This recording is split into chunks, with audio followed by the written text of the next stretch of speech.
এবং মা বোনেরা এখানে আপনারা শুনছেন সন্ধ্যাবেলা থেকে হচ্ছে সভা কিসের জন্য রাখা হয়েছে আমাদের পার্টির পক্ষ থেকে। আগামী 3 তারিখে ফেব্রুয়ারি মাসের ব্রিগেড প্যারেড গ্রাউন্ডে একটা মিটিং রাখা হয়েছে বামফ্রন্টের পক্ষ থেকে, এবং সেই মিটিংটা আমাদের ইচ্ছে হচ্ছে ব্রিগেড প্যারেড গ্রাউন্ডে যা মিটিং হয়েছে তার মধ্যে সবচেয়ে বড় মিটিং করার। আর আমরা মিটিং ডাকার আগে পর্যন্ত আমি জানতাম আমাদের মিটিংয়ের আগে তৃণমূলের একটা মিটিং হবে, যে মিটিংয়ে তৃণমূল অনেক লোককে নিয়ে আসবে, বাইরে থেকে বিভিন্ন দলের লোককে নিয়ে আসবে। আর আমাদের মিটিংয়ের পরে একটা মিটিং হবে 8 তারিখে, এটা বিজেপির হবে, প্রধানমন্ত্রী থাকবেন, অন্য লোক থাকবেন। ফলে আমরা চাই বা না চাই সমস্ত লোক এই 3টে পর্বর মিটিং দেখা, একটা লাল পতাকার বামফ্রন্টের, একটা তৃণমূলের যেখানে অনেক দল আসবে, অনেক দলের নেতারা আসবেন, তাদের লোক তো আসবে না, নেতারা আসবেন, ভাষণ দেবেন। আর একটা হচ্ছে এই যে বিজেপি, যেখানে স্বয়ং প্রধানমন্ত্রী আসবেন, বিজেপির যে সভাপতি হয়েছেন তিনি আসবেন। এই 3টে মিটিংয়ের মধ্যে কোনটা বড় হয়, এইটা এই জন্য এত আগ্রহ হলো। তা নাহলে অন্য মিটিং তো হয়, মিটিং হতে পারে, বিভিন্ন দল করছে, অন্য জায়গায় আমরাও করি, ওরাও করে, বিজেপিও করে, কিন্তু ব্রিগেড প্যারেড গ্রাউন্ডটা লোকে অন্যভাবে দেখে। ব্রিগেড প্যারেড গ্রাউন্ড কোনো ছোটোখাটো পার্টি ডাকতে পারে না, তৈরির যোগ চাই। সেই জন্য ব্রিগেড প্যারেড গ্রাউন্ডে মিটিং করছে সিপিএম করে, তৃণমূল আগে করতো না, এখন করছে, মাঝে মধ্যে 2-1 করে। কংগ্রেস যেমন করে না, কংগ্রেস কী করবে, সমীরবাবু যখন সভাপতি হয়েছেন, কংগ্রেস যদি করে দেখবো করে। কিন্তু বিজেপি ব্রিগেড মিটিং করে না। এত ছোটো পার্টি বিজেপি ছিল, ইদানিং ওরা মনে হচ্ছে ওরা বড়ো হয়ে গেছে, এবং পারলে আমাদের থেকে বড়ো হয়ে গেছে, সেই জন্য ওরা মিটিং দেখছে।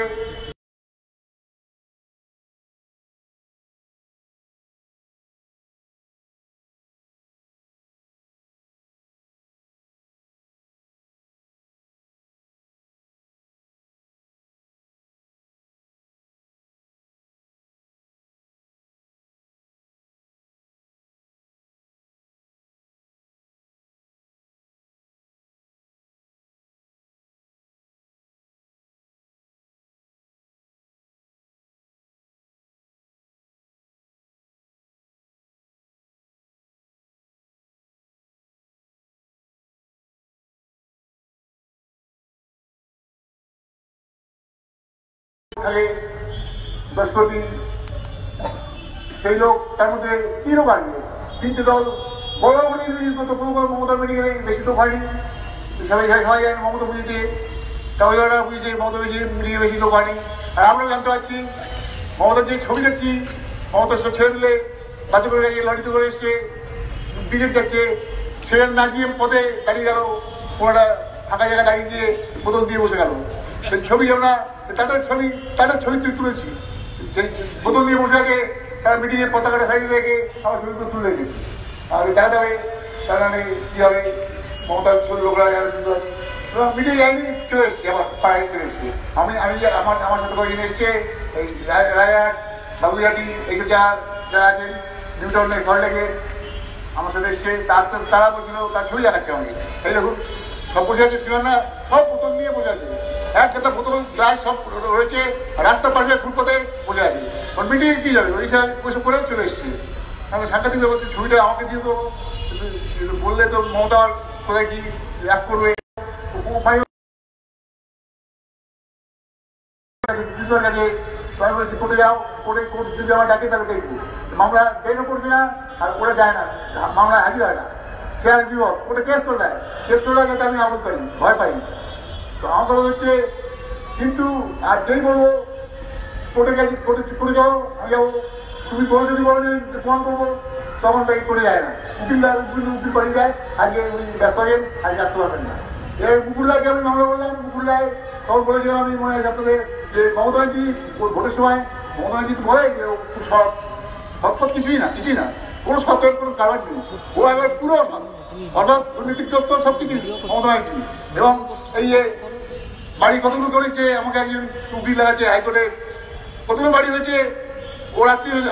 আরে আপনি কি বলছেন, আপনি নিয়ে কেন দিতে যাবেন? আপনার ভাই যদি নেয়, আপনার ভাইপো যদি নেয়, আপনার অন্যরা যদি বাড়ি করে বলে কতগুলো বাড়ি ওই আলিপুর কলেজের সামনে হাজরা থেকে মোড়ের থেকে ওই রাস্তায় কতগুলো বাড়ি শুধু ওর ভাই ভাতি যা কিনে রেখেছে দেখবেন আপনি। আমার লিস্ট দেখাচ্ছে আলিপুর কলেজের পাশে বিরাট বাড়ি চৌহদ্দি সে সমস্ত বলতে পারবে বাড়ির নাম্বার দিয়ে পর্যন্ত আমরা বলেছি এই বাড়ি কে কিনেছি এত টাকা কে পেলো?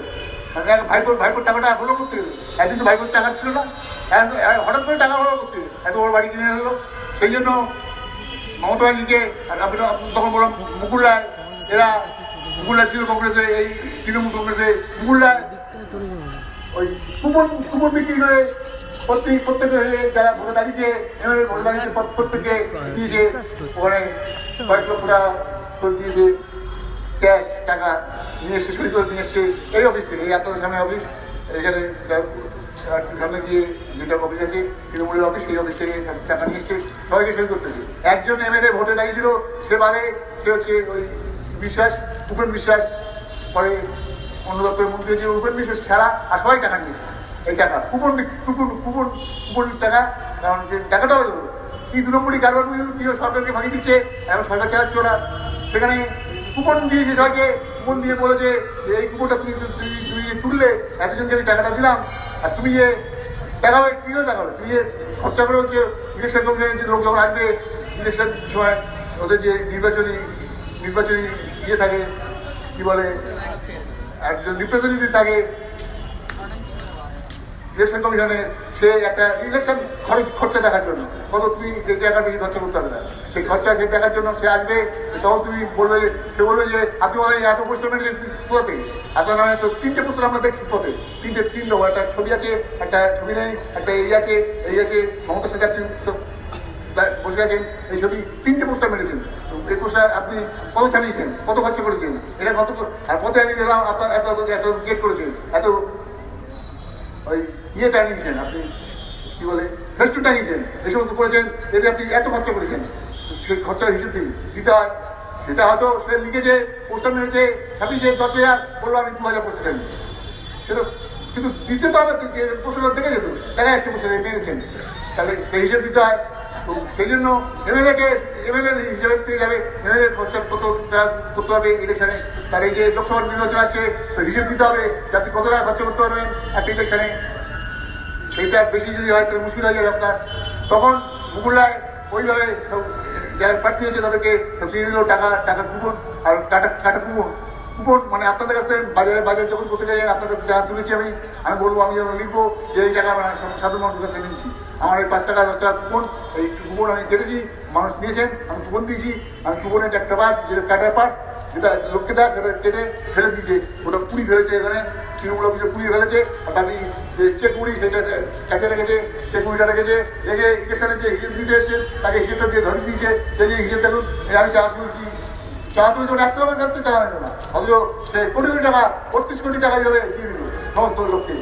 আমি মুকুল রায়কে বললাম, আমি তোমার এই কুপন তুমি নিয়েছো, তখন মুকুল রায় মমতার টানা, তুমি সেখানে এই কুপনগুলো তুমি কাটো, সব ছাপিয়েছো এক জায়গায়, আর নিজে কেটেছো যে কুপন আমি কাটছি, তোমার এই সমস্ত জিনিস চুরি করেছো, টাকাটা চুরি করা, তুমি নিজে তো টাকা দাওনি। তখন মুকুল রায় বললো, আমার নামে চোর বলা, আমাকে এই বলা, বলতে বাড়াবাড়ি, আমি দেখছি কী করা যায়, আমার নামে মামলা করবো। তাই বললাম বেশ করছি, মামলা করছি, আরও ভালো হলো, এখন ব্যাপারটা রাস্তায় একটা বলছিলাম, এখন কোর্টে বলতে পারবো, আমি জজের সামনে বলতে পারবো, আমার সুবিধা হলো, আমি কোর্টে মামলায় তোমার সাথে দেখা হবো। মুকুল রায়কে বললাম, মুকুল রায় আমি দেখি ডেট আছে, আমি উকিলের সব রেডি, কি যৌতুকবাবু আপনি কী বলেছেন? মুকুল রায় একটা মুখ্যমন্ত্রী বলছে এই যে টাকা আমরা ছাপাচ্ছি, আমরা টাকা চুরি করেছি, এটা কী করে বলে গৌতমদের? আমি টাকা চুরি করিনি, আমরা সমস্ত টাকা তুলেছি তোদের কাছে, এই টাকা তোলার হিসেব দিয়ে দিচ্ছি। গৌতমদের এটা বলেছি কী করে কোর্ট দেখবে, বিচার হবে, আমার বিচার হোক, তো বিচার কী হয়? আমি 22টা দিন ডেট করেছি, 22 দিন ডেট করেছি, জেনে এখন 22 দিন ডেট করেছে, একদিনও মুকুল রায় যায়নি, একদিনও যায়নি। আমি কিন্তু প্রথম দিকে যেতে হতো কিন্তু আমি তারপর দেখি আমি যাচ্ছিলাম মুকুল্লায় না গেলে আমি যাবো না, মুকুল্লা তো মামলাটা করেছে আমার নামে, মুকুল্লা করলো না, কোনোদিন গেল না, এখন সে কেস প্রায় উঠে বাতিল হয়ে যাবে, বাতিল হয়ে যাবে, আমার প্রেসকে ডেকে বলে দেবো মুকুল্লা সে কেস বাতিল হয়ে যাবে। মুকুল্লা যায়নি, বিচারপতি বলছে আমার তো এত বাড়তি সময় নেই যে আমি সেখানে বসে বসে মুকুল্লা আর মামলা শুনবো, মামলার লোকই আসবে না, যে মামলা করেছে বাদী সে তো আসবে, যে আমি কি বলবো না বলবো সেটা শোনার জন্য আসবে, সেইটা সে আসছে না, আসেনি, মুকুল্লা কোনোদিন গেল না। সেই জন্য এই যে মুকুল্লার মামলাটা এরকম ভাইপোর মামলা করেছে আমার নামে, অনেকগুলো মামলা করেছে আমাদের পার্টি অন্য লোকের নামে, যে আপনার এই সমস্ত বলছেন আমাদের এতগুলো বাড়ি হয়েছে, অতগুলো এই হয়েছে, সেইটা কী বলছেন আপনি, কী সত্যি বলছেন? আমরা বললাম যে আপনাদের বাড়ি তো প্রত্যেক করলেন, কী করে করলেন বললেন তো, আপনি এত তো বাড়ি ছিল না এতগুলো, মমতা ব্যানার্জি ভাইপো, মমতা ব্যানার্জির আপনি ভাই ভাতিজা যা আছেন, এত বাড়ি হয়তো এত সম্পত্তি হয়ে গেল আপনার কোথা থেকে? ওই পুরীতে হোটেল, এখানে হোটেল, সেখানে হোটেল, আর একজন লিখে ফেললো, ওদের তৃণমূলের এমপি ছিল দীপক ঘোষ, সেই আইএস অফিসার ছিল, আমাদের অফিসার ছিলেন, তিনি কংগ্রেসের দিকে চলে গেলেন, তৃণমূলে চলে গেলেন, তিনি এর বই লিখলেন মমতা ব্যানার্জি কত টাকা, সেই টাকা দিয়ে ভাই একটা হোটেল করেছে পুরী না দীঘায়, পুরীতে হোটেল করেছে, এসব টাকা কোথা থেকে পাচ্ছে এই সমস্ত জিনিস। সেই জন্য মমতা ব্যানার্জিকে আমরা বলছি, আমাদের এই যে ইলেকশন আসবে সামনে, এখন সব কাজ প্রস্তুতি এই জন্য মিটিং হচ্ছে, আপনারা সব ব্রিগেডে যাবেন, ব্রিগেডের এই জন্য আমরা সেখানে সমস্ত আলোচনা করা হবে, আমাদের নেতারা বলবেন, এবং ব্রিগেড পার্টির যে মিটিং হবে সেই মিটিং থেকে আমরা বলতে চাই যে মমতা ব্যানার্জি আমাদের যে ইলেকশন আসছে, লোকসভা ইলেকশন মানে সাংঘাতিক ব্যাপার, পশ্চিমবাংলার ইলেকশন না, লোকসভার ইলেকশন, দিল্লির ইলেকশন। দিল্লির সরকার মানে কি, আসমুদ্র হিমাচল, মাথার উপর কাশ্মীর, পায়ের তলায় কন্যাকুমারী, বাঁ দিকে কচ্ছ, ডান দিকে তহিমা, এইরকম যে ভারতবর্ষ, এই যে ভারত বিশাল ভারতবর্ষ, এত লোক থাকে, 110 কোটি লোক থাকে, এত বেশি লোক থাকে, এবং এত সম্পদ, এত কিছু নিয়ে ভারতবর্ষে গরিব আছে সব আছে, কিন্তু তা সত্ত্বেও ভারতবর্ষ অনেক ব্যাপারে এগিয়ে যাচ্ছে। এই ভারতবর্ষে ভোট হবে, আগামী 5 বছর ভারতবর্ষ কার হাতে থাকবে? ভারতবর্ষ 5 বছর আগামী এত বড় দেশটা কে চালাবে? 5 বছর একদিন দুদিনের ব্যাপার না, 5 বছর এটা ঠিক হবে এই ভোটে ঠিক হবে, আপনারা ঠিক করবেন যে এমপি যাবে। আমরা সেখানে বলছি আমাদের লক্ষ্যটা কি, আমাদের ইলেকশনের লক্ষ্যটা কি? এবারে আমাদের ইলেকশনের লক্ষ্য, প্রধান লক্ষ্য হচ্ছে আমাদের 3টে লক্ষ্য, আমরা 3টে লক্ষ্য ঠিক করেছি ইলেকশনে। আমরা যেটা মানুষের কাছে আমরা বলবো, মানুষকে আমরা বোঝাবো, মানুষ নিশ্চয়ই ভোট দেবেন, আমাদেরকে ভোট দেবেন। আশা করি যা কিছু মানুষকে আমরা পাইনি গত 1-2 নির্বাচনে, তারা এদিক ওদিক হয়ে গেছিলেন, আমরা তাদের বোঝাবো, বুঝিয়ে নিয়ে আসবো, এবং সেরকম কোনো সন্দেহ নেই। কেউ ভুল করে বিজেপির দিকে চলে গেছিলেন, কেউ তৃণমূলের সাথে চলে গেছিলেন, কেউ দিয়েছে কংগ্রেসের দিকে গেছেন, যেদিকেই যান না কেন সেসব লোকদের যারা একবার সিপিএম করেছেন সেই সব লোককে আমরা চিনি, তাদেরকে বাড়ি যাবো, তাদের বোঝাবো। এখন হয়তো সিপিএম করছেন, কংগ্রেস করছেন, তৃণমূল করছে, তৃণমূলের সাথে আছেন একজন যুবক ছেলে, তাকে বোঝাবো আপনি কেন তৃণমূলের সাথে আছেন, চলে আসুন, এবার চলে আসুন, থেকেছিলেন আপনি কিছুদিন থেকেছেন, এবারে আপনি চলে আসুন আমাদের সাথে, আবার পার্টির সাথে আসুন, আপনি তা আমরা জিতবো কি করে? শুধু আমাদের সিপিএমের লোককে এক করলে তো জিততে পারবো না। এই মিটিং দিয়ে ভাই জিততে পারবেন, ভোটে আপনি লোকসভায় এই মিটিং দিয়ে তো জিততে পারবেন না। এই মিটিংয়ের বাইরের মিটিংয়ের ডবল লোক, 10 গুণ 20 গুণ লোক বাইরে আছে, এই গলিত সব বসে আছে, যুবক ছেলেরা বসে আছে, মেয়েরা বসে আছে, ছাত্ররা বসে আছে, সেই তাদেরকে আমাদের বোঝাতে হবে। কেউ তৃণমূলের মিটিংয়ে গেছিল, ওই যে ওই সালের বোতল নিয়ে গেছে তৃণমূলে, সেই তাকেও বোতল দিয়ে কী করবে, বোতল খাবে আর গুণমি করবে, এই মমতা শেখা ছিল আমাদের। গুন্ডা হলে মমতা খুশি হয়, তাদের মমতা লাভ হয়, গুন্ডা হলে তার তো কিছু করার নেই, কিছু হয়ে পুলিশ ধরবে, ঝাপ করে ধরে নেবে, ছোট মামলা আছে, গুন্ডামি করছে আর বদলি করছো, এবার পুলিশে গিয়েই মামলা দিয়ে ভদ্রলোকের ছেলেকে ধরা আগে তো পুলিশকে ভাবতে হয়, বেশি ধরা মুশকিল আছে, বেশি ভদ্রলোকের ছেলেকে ধরা মুশকিল আছে, যার নামে কোনো মামলা নেই, কোনো মামলা নেই, গালাগালি করেনি, কিছু তো এই জায়গায় করেনি, তার নামে ধরলাম, তাকে অ্যারেস্ট করলাম, তাকে সেটা মুশকিল আছে। কিন্তু এদের তো গুন্ডাদের ধরতে কোনো মুশকিল নেই, তোমার তো সবসময় মামলা হয়, তুমি তো সব মেয়ে পেঁচে লাও, ও মেয়ে পেঁচে লাও, এটা করো সেটা করো, তোমাকে তো ধরতেই হবে, চলো মারতে নিয়ে গেল, সে তৃণমূল হোক যাই হোক, পুলিশ যখন ধরবে ঠিক ধরে নিয়ে যাবে। এবং ইলেকশনের আগে কিছু হলে, দুর্গাপুজো হলে, বড় কিছু হলে, কিছু লোককে ওই জিওনো মাছের মতো, ওই ট্যাংরা মাছ কই মাছের মতো থাকে, জিওনো ঝাপ করে ধরে নিল। এই কিছু গুন্ডা থাকে, তার সঙ্গে পুলিশ কালী পুজোর আগে, দুর্গাপুজোর আগে, ইলেকশনের আগে ধরে অ্যারেস্ট করে, বলে এটা প্রিভেন্টিভ অ্যারেস্ট। কি অ্যারেস্ট কেন করছেন, গত করেছিলেন আমাদের আগে পুলিশকে, তারাও সেরকম থানা ফানাকে চেনে, তারা বলে কেন অ্যারেস্ট করছেন, আমাদের গতবারও তো করেছিলেন, তোদের প্রতিবাদ করতে হবে।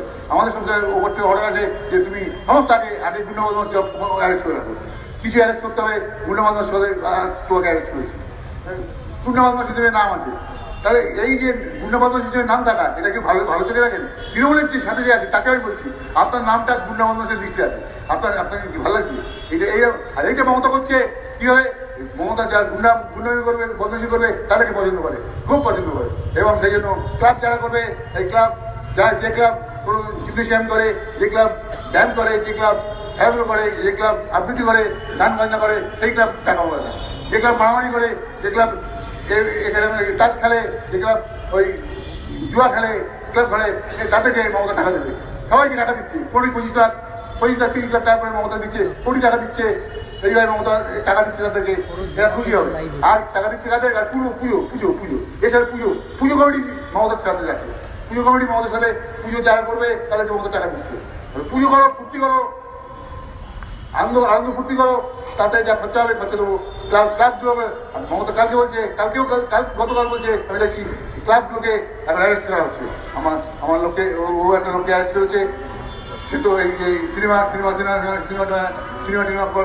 পয়সা খরচা করে বড় কথা বলো। আর মমতার মিটিং হয়ে যাবেন, সব সিনেমা আর্টিস্ট, কোথাকার সিনেমা আর্টিস্টই বাচ্চা কাচ্চা সব ধরে বেঁধে সব বসিয়ে দিয়েছে, ওই মঞ্চ বসিয়ে দিয়েছে মমতা। সেরকম মমতা সিনেমা আর্টিস্ট খুব ওর সাথে থাকে, বেশি থাকে। সিনেমা আর্টিস্ট এমনি বিরাট তো নাম তো বেশি সিনেমা আর্টিস্ট নেই, উত্তম কুমার যুক্ত নেই। এখন কে সিনেমা আর্টিস্ট? ছেলেও না, লোকে ছেলে মেয়ে ঘুরে যাচ্ছে, সিনেমা করছে, তাদের যে কর্তা সেই লোককে অ্যারেস্ট করেছে। মমতা হয়ে সিনেমা আর্টিস্টকে ম্যানেজ করতো, আর অ্যারেস্ট করেছে এই কি মেয়েটা শ্রীকান্ত মেয়েটা, সে কোটি কোটি টাকা খরচ করে সিনেমা আর্টিস্টের পিছনে। এবং তার সেই শ্রীকান্ত মেয়েটার সাথে যোগাযোগ থাকে মমতা হয়ে, ওই বিশ্বাস বলে, অরূপ বিশ্বাসের কি আছে, ওই লোকটা কালীগঞ্জে সিনেমা আর্টিস্ট পাড়ায়, ওর শুটিং হয় সেটা থাকে। আর ওর ভাই ওরা দুটো সবসময় মমতা হয়ে ওই শ্রীকান্ত মেয়েদের সাথে যোগাযোগ হয়ে কোটি কোটি টাকা খরচা করে। ফলে মমতা এটা করে যাচ্ছে। এই জন্য আমরা বলছি যে আমাদের ইলেকশনের সেই লক্ষ্য আমরা ঠিক করেছি 3টে। একটা হচ্ছে লক্ষ্য, এই ভোটটা তো মমতার ভোট হচ্ছে না, মমতা ভোট সামনে হয়, মমতার ভোট সামনে বছর হবে, সেই ভোট তো আপনারা দিতেই হবে। আমরা দাবি দিয়ে যাবো, আপনারা পশ্চিমবঙ্গে শান্তি করুন, আমরা ব্যবস্থা করবো। আমরা যা আমাদের মুখ্যমন্ত্রী চেষ্টা করেছিলেন বুঝতে ভরসায়, এবারও আমরা চেষ্টা করবো। আমাদের সরকারের বাড়ালে দেখবেন এই সমস্ত গন্ডগোল আমরা আর হতে দেবো না। এবং আমাদের সময় খুব বেশি তো গন্ডগোল করতে পারিনি, বেশি করতে পারতো না। পুলিশকে আমরা সেই আটকে রাখতাম, ওইসব গন্ডগোল করতে পারবে না। আমরা সেই জন্য আমরা চেষ্টা করবো যে চাকরিবাকরি ছেলেমেয়ে হয়, চাকরিবাকরি কিছু না হলে কোথায় যাবে ছেলেমেয়ে? সমস্ত গুন্ডা কোথায় যাবে? এই যে ছেলেমেয়ে যারা বাইরে ওখানে বসে আছে, এখানে বসে আছে, সব তৃণমূলের ছেলেরা মাইক শুনছে, মাইক বক্তা শুনছে। আমরা যাই তৃণমূল করুন, যাই করুন, আমরা সেই ছেলেদের যদি চাকরি হয়, চাকরি নেই, কিছু নেই, ওর বসে আছে, ফলে ওখানে বাড়ি হবে, সেখানে গিয়ে ঝামেলা করছে, আমার কাছ থেকে নিতে হবে, আমার কাছ থেকে চুন নিতে হবে, আমার কাছ থেকে সুমকি নিতে হবে, সব তোমার কাছ থেকে নেবো, আমি যেখানে সহজ পাবো, সস্তা পাবো, সেখানে নেবো। তা বললে হবে না, নিতে হবে আমার কাছ থেকে। আমি চুন বাড়ি দেবো। এই যে শেখাচ্ছে মমতা, এইটা তুমি করে খাও এইভাবে।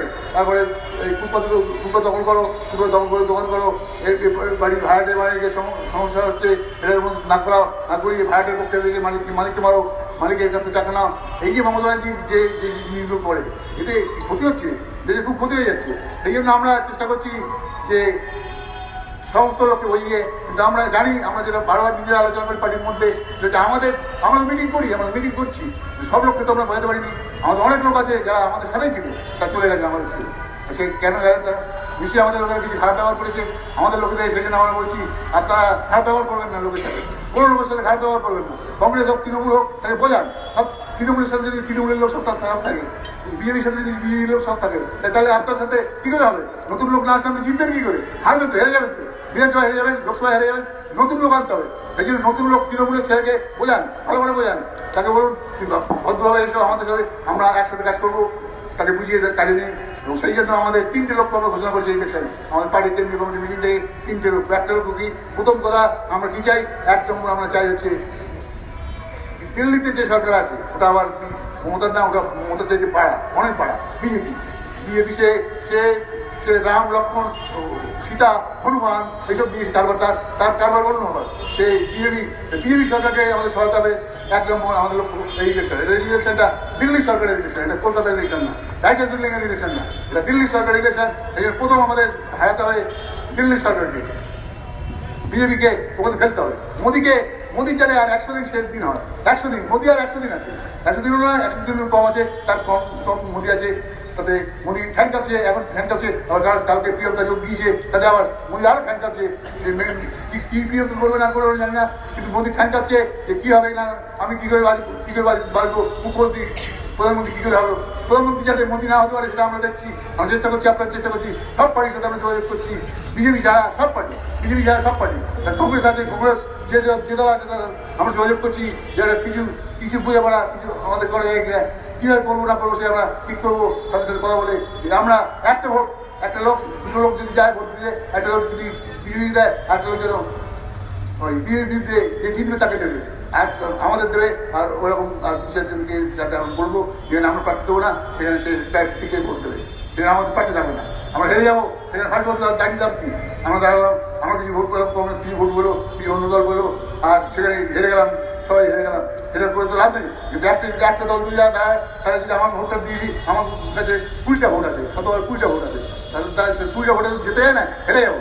20টা ভোট ভালো দশ করতে যাবো, 20টা ভোট আমি রেখে দেবো। আর ওর সাথে 30টা ভোট আছে, 20 30 50, আর যদি কাছে 60টা ভোট আছে, 50 57টা ভোট এক জায়গায় ফেলে জিতে যাবে। এইভাবে বিজেপিকে হারাতে হবে, কারণ বিজেপিকে হারানো মুশকিল আছে, ফলে বিজেপিকে আমাদের হারাতেই হবে।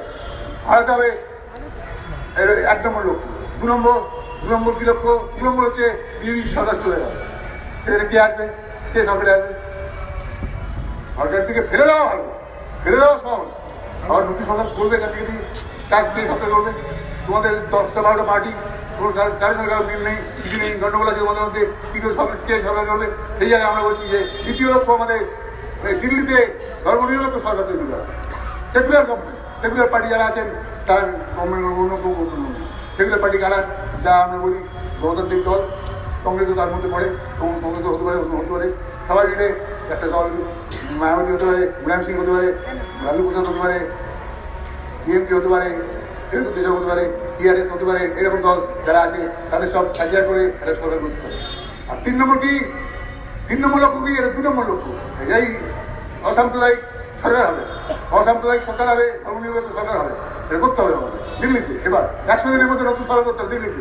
দিল্লির সরকার মানে খুব পাওয়ারফুল, অনেক ক্ষমতা দিল্লি সরকার। এই আপনি পকেটে যে টাকা নিয়ে ঘুরে বেড়াচ্ছেন, সেই টাকা ছাপায়, মমতা টাকা ছাপায় না, মমতার কিছু করার নেই, মমতা টাকা ছাপায় সে দিল্লির সরকার। এই আপনার বোমা বন্দুক এই আকাশে যে ঘুরে বেড়াচ্ছে, এরোপ্লেন, মিলিটারি এরোপ্লেন ঘুরে বেড়াচ্ছে, সেই এরোপ্লেন কিনতে গিয়ে মোদি আর পয়সা খেয়েছে, সেটা নিয়ে মোদি পেছনে কংগ্রেস খুব লেগেছে, সবাই লেগেছে, সেটা মোদি ওই এরোপ্লেন কিনতে গিয়ে মিলিটারির জন্য তার মধ্যে পয়সা খেয়ে নিল।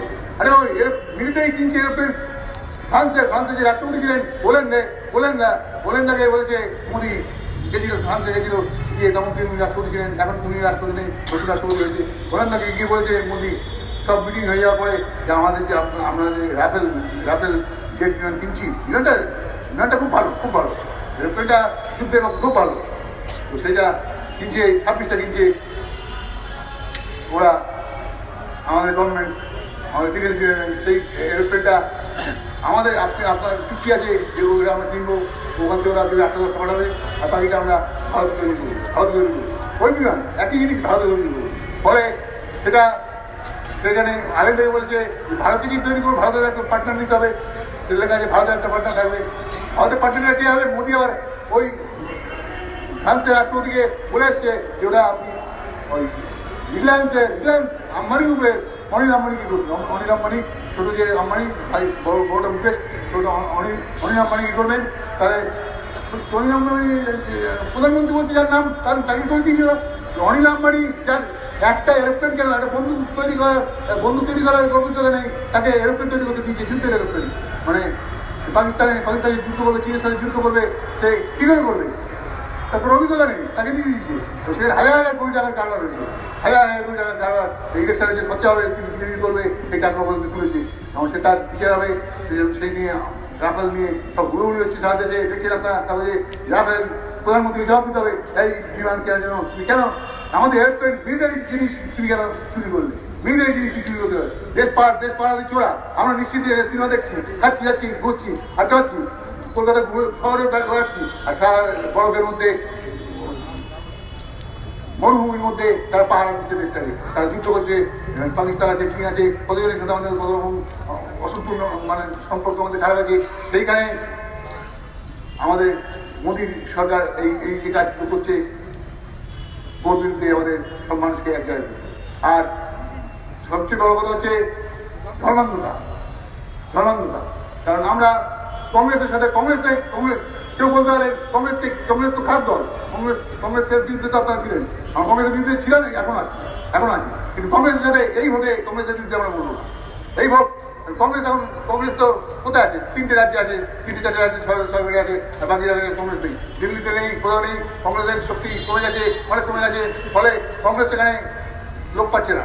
কংগ্রেস দল এখন সেখানে দিল্লি সরকারে আসবে কি আছে না দেখা যাক। রাহুল গান্ধী কী করে বা প্রিয়াঙ্কা গান্ধী কী করে সেটা আমরা দেখবো, তারপরে বুঝবো। কিন্তু সেখানে আমরা বলছি এরা যে কংগ্রেস যে এই পার্টিটার বিরুদ্ধে লড়ছে, বিভিন্ন জায়গায় প্রচার করছে, সেখানে আমাদের বক্তব্য হচ্ছে আমরা চাই কংগ্রেসের সাথে এই ব্যাপারে আমাদের মতভেদ হোক, এটা আমরা চাই।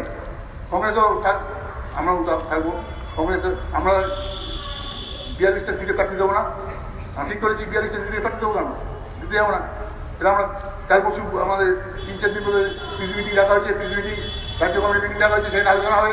আমরা বলবো আমার 42টা সিট আছে এমপি, 42টা সিটে আমরা দাঁড়াতে যাবো না, 42টা সিটে দাঁড়াবো না। 42টা সিটে তো আমাদের প্রার্থী নেই, আমরা দিতে পারবো না। তো 42টা সিটে সব প্রার্থী সব জিততে পারবো, কী করে জিতবো? আমরা তো হেরে গেছি। আমার বিধানসভা সরকারি ছিলাম, আমি তো মন্ত্রী ছিলাম, কতদিন মন্ত্রী ছিলাম। এই দুর্বল মাইতিকে এই ব্যক্তিকে মারলো, আমি তো এসেছিলাম এখানে, এসেছিলাম ওই ছবি প্রমোটারদের কাছে দমন করে নেবো আমি চেষ্টা করেছিলাম। লাড়ু বারবার গেছিল, কিন্তু তারপরে তো আমাদের গভর্নমেন্ট চলে গেল, সেই কাগজপত্র মানে ফেরত দিয়ে আমার চলে আসতে হলো। আমাদের মন্দির তো থাকলাম না, তা নাহলে ওই সেই ছবিটার জন্য পূর্ব মাইতি বাচ্চি মারা গেছিলো, খুন হয়েছিল, সেই ছবিটা আমরা কিনে নিতাম। আমি সরকার থেকে সব কাগজপত্র রেডি করেছিলাম। লাড়ু সবসময় যেহেতু অন্যরা যেহেতু ইয়ে কাগজপত্র রেডি করতো, আমার সরকারি অফিসারদের বলা ছিল ওই ছবি কোনো প্রমোটার, যে প্রমোটার যত বড় লাট সাহেব হোক, কেউ যেন নিতে না পারে, ওরা সরকার নেবো, আমরা নিয়ে ওই বাড়ি করবো, ভাড়া বাড়ি করে লোকে দিয়ে দেবো। ওই জমিটা সেই কাগজপত্র তারিখ হয়েছিল, তারপরে সেটা আমাদের পক্ষে চলে গেল, আমরা করতে পারলাম না। সে কী হয়েছে দুর্বলভাবে বাকি ব্যাপারটা আমরা জানি কী হয়েছে, লড়াই করছিল। এটা যে সিপিএম সব কমপ্লেট এরকমভাবে লড়াই করে, সব কমপ্লেটই এরকমভাবে লড়াই করে, সব জায়গাতে লড়াই করে এবং ওই এই যে কল্লোল আছে, কল্লোল আমাদের কলকাতা সাইডে, ও থাকে একটা ছোট্ট ঘরে, আমি একটা ছোটো ঘর, মানে সেখানে লোক থাকে না। এই যেখানে যেমন ফুটপথে যে ঘরের মধ্যে লোক থাকে, বলছে এই জায়গায় ফুটপথের দেওয়াল, আর বাকিটা এর মধ্যে ওই কাগজে থাকছে, প্লাস্টিকও থাকছে, লোকও থাকছে। এর মধ্যে কোনো ফ্যামিলি থাকতে পারে? এর মধ্যে কোনো মানুষ থাকতে পারে? মানুষ আছে। এবং আমাদের ছোটো একটা ফ্ল্যাট, ছোটো ফ্ল্যাট, সেখানে কল্লোলের একটা ফ্ল্যাট সেখানে আছে। মানে সে লোক মাথা গুঁজে থাকা যায় না। ওনারা দোকান ঘরের মধ্যে ছোটো ঘর, তার মধ্যে সেখানে থাকে। কলকাতা সেখানে এটা পার্টি, এতদিন গভর্নমেন্ট ছিল, আমরা এটাকে বড় ফ্ল্যাট করতে হতো না। কিন্তু কোনো রাস্তায় কমিউনিস্টরা যায় না, কোনো কমিউনিস্টরা এই সমস্ত রাস্তা নিয়ে যেতে পারবে না। আমি নিউ টাউন করলাম, এত বড় নিউ টাউন, সেখানে 10 লক্ষ লোক থাকবে, সারা কলকাতা সারা থেকে টালিগঞ্জ 50 লক্ষ লোক থাকবে। আর আমি যে শহর করেছি সেই শহরে 10 লক্ষ লোক থাকবে, আর 5 লক্ষ লোক সেখানে যাবে, যাতায়াত করবে। 15 লক্ষ লোকের জন্য আমি জলের ব্যবস্থা, রাস্তার ব্যবস্থা, গ্যাসের ব্যবস্থা, সমস্ত ড্রেনেজের ব্যবস্থা, সিওয়ারের ব্যবস্থা করেছি।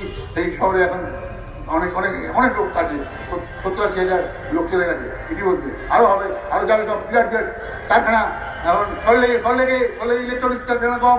এখন আপনি সেই সল্টলেকে আমার নিউ টাউনে যদি যান, নিউ টাউনে দেখবেন ইলেকট্রনিক্স কারখানা, বাচ্চা ছেলে মেয়ে সব আসছে, সমস্ত কম্পিউটারে কাজ করে, চাকরি করে। এই ছেলেমেয়েরা মাইনে পায় 10,000 20,000 টাকা করে মাইনে পায়, 20,000 40,000 টাকা মাইনে পাচ্ছে বাচ্চা ছেলে, বাচ্চা মেয়ে, এরা ওই কাজ করছে। এটা আগে ধরতো, যদি ওর মুখ্যমন্ত্রী হওয়ার আগে আমি বলছি তৃণমূলের ছেড়ে দিস করুন, মাথা গরম করার ব্যাপার না, মাথাটা ঠান্ডা করে বল। তুই খালি মাথা গরম করলে তো হবে না, তুই গুন্ডা বন্ধ না হয়ে জিনিসে ভেবে বল। দেখ কি করে, যদি ওর প্রধানমন্ত্রী হওয়ার আগে, মুখ্যমন্ত্রী হওয়ার আগে, কি বল একটা জায়গায় নাম বল, সল্টলেকে বা কলকাতায় বা নিউ টাউন তো ছিলই না, একটা নিউ টাউনই ছিল না, একটা সল্টলেকে ইলেকট্রনিক্সে এবং আইটি কম্পিউটার নিয়ে কাজ করে একটা কারখানার নম্বর, যেটা যদি প্রধানমন্ত্রী হওয়ার আগে ছিল। নাম বলতে পারবে না, কেউ নাম বলতে পারবে না। যদি মুখ্যমন্ত্রী হওয়ার আগে এই কারখানাটা এখানে ছিল না, পশ্চিমবঙ্গে একটাই ছিল না, জোর করে আমরা বলতে পারি। তাহলে যদি মুখ্যমন্ত্রী দেওয়া করে করবো। জ্যোতিপ্রসাদের আশীর্বাদ নিয়ে আমরা কত চেষ্টা করছিলাম, তারপরে আমরা ওই মানে টাটা শিলিগুড়ি হবে, তারপরে ওখানে হলদিয়ায় নন্দীগ্রামে কিছু হবে, কিছু অন্য জায়গায় হবে, কিছু ব্যবস্থা করে সব কিছু করতে হবে। এই সমস্ত আমরা সব ঠিক করেছিলাম। এই বাইপাসটা হয়েছে, বাইপাসটা না হলে বলতে পারেন কি বাইপাস না হলে কি করবো, ধানকে দিয়ে যেত, দরকার হলে গাড়ি যাওয়ার দরকার নেই। বাইপাস কেন করতে পারেনি, বাইপাস বলতে পারেন কেউ বাইপাস কেন করেছে, বাইপাস করে অন্যায় করেছি। বাইপাস এখন তো আসা যায় না, এখন বাইপাস দিয়ে আসা যায় না, গাড়ি চলে না, গাড়ি স্পিড নেয় না, এখনই বাইপাস দিয়ে আসা যাচ্ছে না। সেই বাইপাস দিয়ে না করতাম তাহলে কী হতো বাইপাস। আর এবার আমার গভর্নমেন্টে যখন শেষের দিকে ছিলাম, শেষের বছর আমরা চেষ্টা করছিলাম বাইপাসের 1 কিলোমিটার দূরে আরেকটা বাইপাস করতে, বাইপাসের 1 কিলোমিটার পূর্ব দিক দিয়ে আরেকটা বাইপাস, ওদিকে বারাসাত থেকে শুরু হবে, মধ্যমগ্রাম শুরু হবে, আর এদিকে সোনারপুরে শেষ হবে ওই একদম গিয়ে কামারগাঁদির মধ্যে এই বাইপাসের ওই পূর্ব দিকে আরও পূর্ব দিকে। সেখানে আমরা ট্রেনের রাস্তা হলে কত সুবিধা হতো, তাহলে বাইপাসটার উপর চাপ কম হতো, আরও শহরটা বেরোবে, পশ্চিমে যেতে পারবে না, ওদিকেতে আমাদের গঙ্গা আছে, শহরকে যেতে হবে পূর্ব দিকেতে, সেই শহরটা যে পূর্ব দিকে থেকে আমি নিউটনটা পড়েছি পূর্ব দিকে, সেই জন্য আমাদের সেইটা আমাদের লক্ষ্য, যেটা আমরা করতে চাই কাজ, সেই কাজ করার জন্য আমাদের এই ইলেকশনে হারাতে হবে, ইলেকশনে হারাতে হলে বিএডে যেতে হবে, বিএডে যেতে হবে। যে যাবেন না সে আমি বলছি না যে ইলেকশনে আমাদের কাজ করবেন না, আমাদের ভোট দেবেন না। আমি বলছি আমার চাই সমস্ত মানুষকে, আমাদের পার্টির লোকদের বলছি যারা মা বাবা বা বউ বাচ্চা সবাইকে নিয়ে বিএডে যাবেন, একসাথে যাবেন, ওটা রেখে যাবেন না।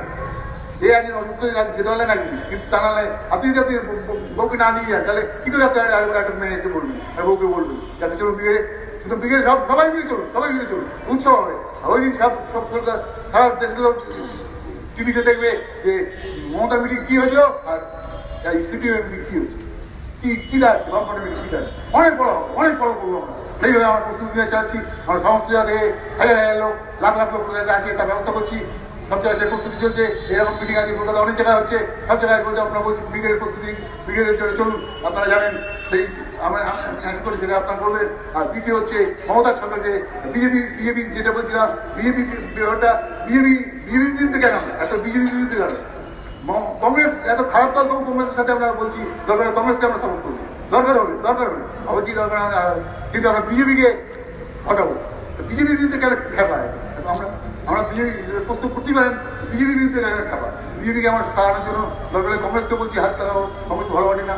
আমরা ঠিকই বলছি যে কারণ ধর্মকে নিয়ে রাজনীতি কেউ করুক আমরা জানি, ধর্ম রাজনীতি আলাদা জিনিস, এটা সবাই জানেন। আপনি যে কোনো লোককে জিজ্ঞেস করবেন ধর্ম রাজনীতি কি এক জিনিস আলাদা।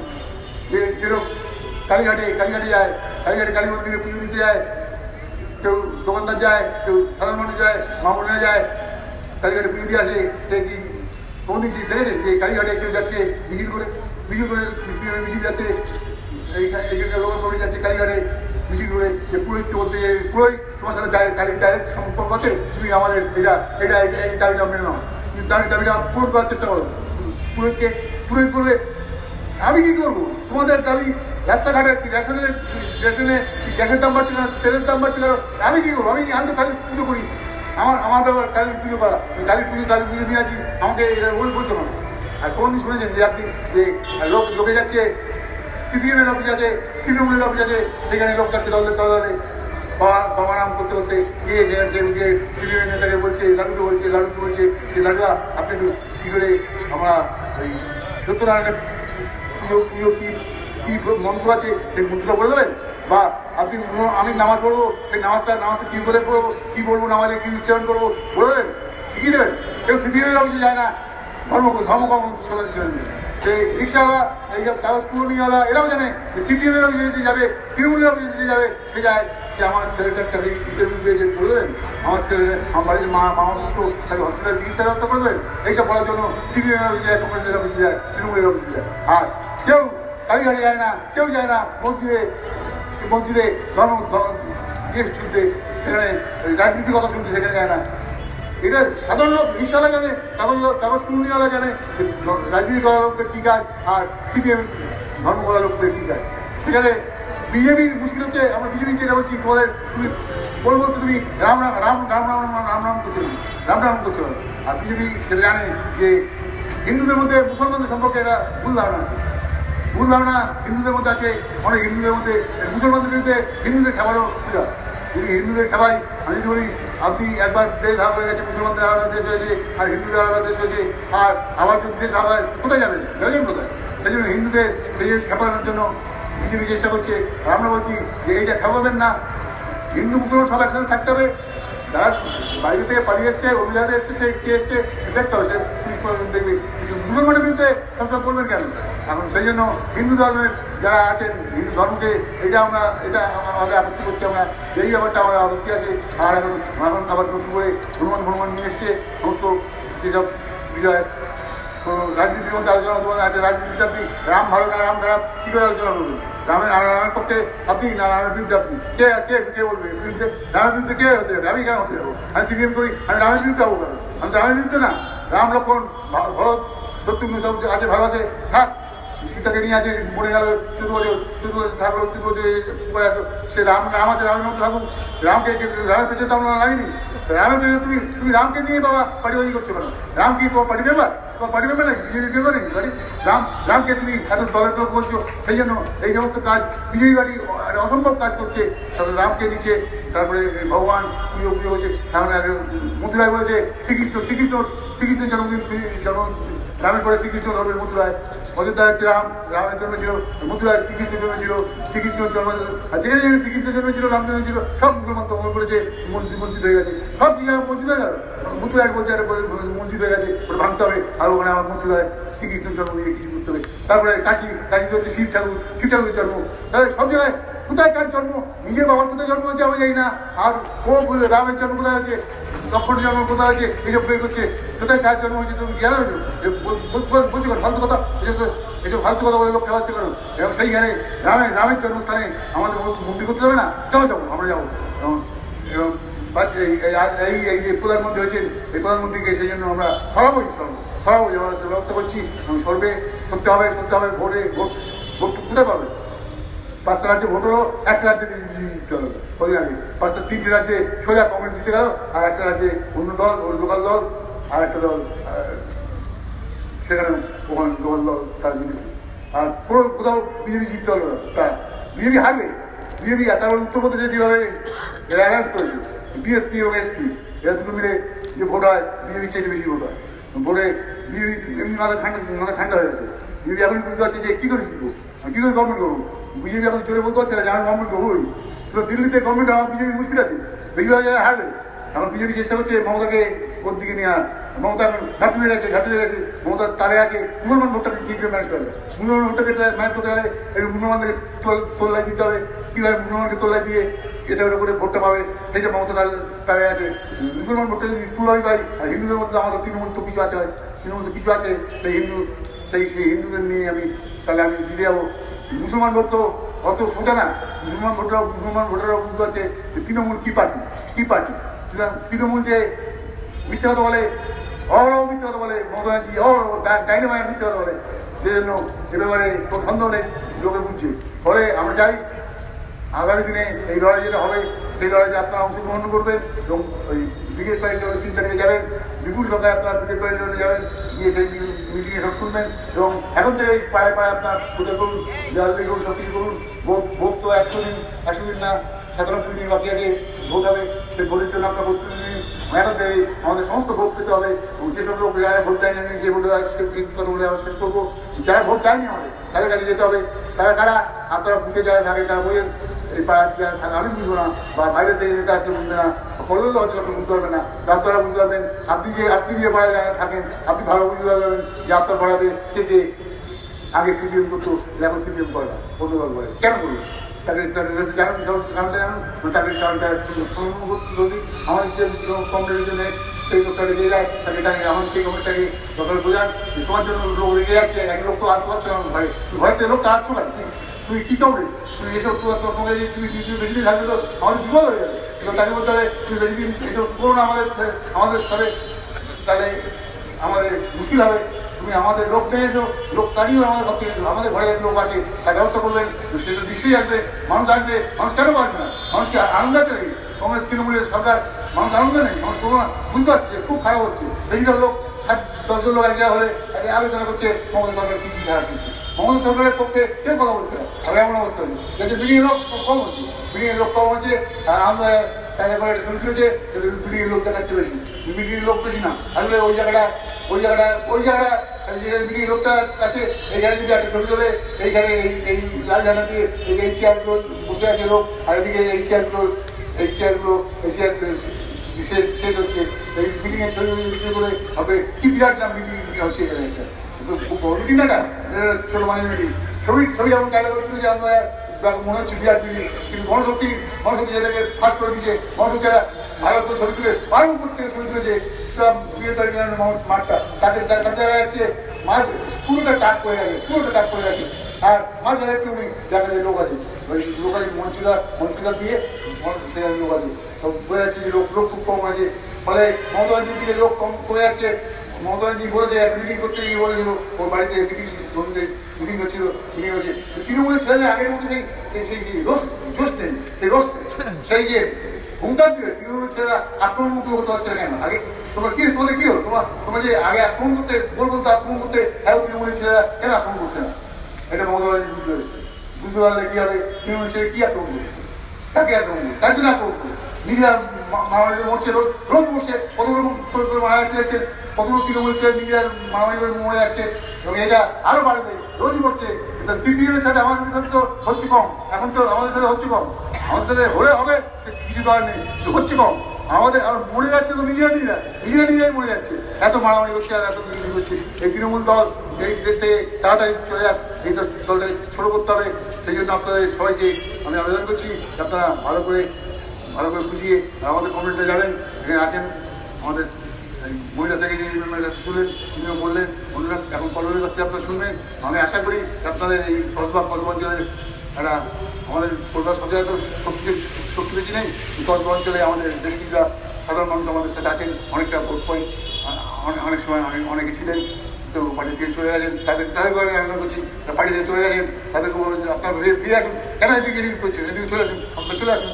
ওই যে কি আমাদের তপন চক্রবর্তী, তারা তপন চক্রবর্তী ছিল, আর যারা ছিল একটা সব চলে গেছেন, অন্যদিকে চলে গেছেন, যারা চলে গেছেন কিন্তু অন্যদিকে কি আনন্দ পাচ্ছেন, কি করছেন, অন্যদিকে যাচ্ছেন কেন? চলে আসুন, আমাদের সাথে চলে আসুন, আমরা মান মর্যাদা দেবো, কাজ করবেন, একসাথে কাজ করুন, একসাথে সবাই মিলে কাজ করুন। ধরুন আমার কয়েকটা 4টে বছর সিপিএম এই যে কটা সিপিএম আছে সেই ঘরে থাক, এটা আমরা চাইছি না। আমাদের সিপিএম বাড়ুন, অনেক বাড়ুন করতে এইসব লোক যদি আসে, কংগ্রেস করার লোক আমাদের সাথে ছিল, একটা অনেক হয়েছে, চলে গেছে, শাস্তি দিয়ে দিচ্ছি, আমরা শাস্তি দিয়েছি, ঠিক করেছি। আবার যদি চলে আসবেন আমাদের পার্টি হয়ে কাজ করুন, এখন থেকে ভোটের হয়ে সবাই মিলে কাজ করুন, করে আমাদের জিততেই হবে এইখানে, সেই প্রস্তুতি আপনারা নেবেন এবং আপনারা সফল হবেন, এই কথা বলে শেষ করছি। ধন্যবাদ।